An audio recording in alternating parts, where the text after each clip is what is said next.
আসসালামু আলাইকুম এভরিওয়ান, কেমন আছেন সবাই? আজকে খুবই মজার একটি আইটেম আপনাদের জন্য নিয়ে আসলাম, একটু দেখে এখানে ফলো যে করেন। টমেটো কেটে রাখছি একদম পাতলা পাতলা করে, যেহেতু মুগ মসুরের ডাল, টমেটোটা সিদ্ধ হতে তো সময় লাগে, এই জন্য টমেটোটা পাতলা পাতলা করে কেটে রাখছি। এখানে রাখছি পেঁয়াজ কেটে, এখানে গোটা কিছু রসুন নিছি, বেশি রসুন, গোটা কিছু রসুন দিলাম এখানে।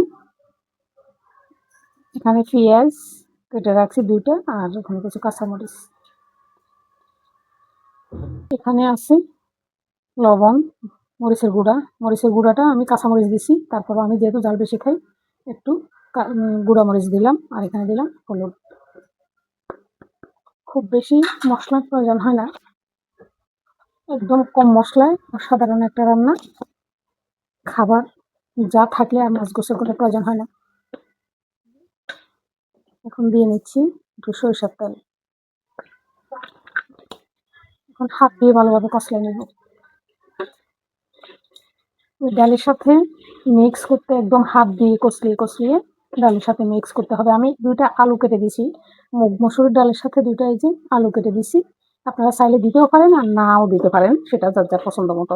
আলুটা দিলে কিন্তু স্বাদের একটা ভিন্নতা আসে, তো আমার কাছে মনে হয় যেন স্বাদটা আরো বাড়ে।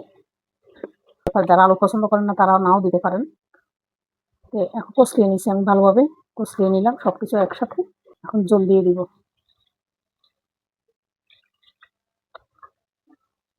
ধনিয়া পাতা, পেঁয়াজ, মরিচ, রসুন, কিছু গোটা রসুন। আমি এই ডাল চচ্চড়িটার মধ্যে গোটা রসুন ব্যবহার করি। ওতে একদম সময় লাগে না, খুব বেশি হলে 10 থেকে 12 মিনিট।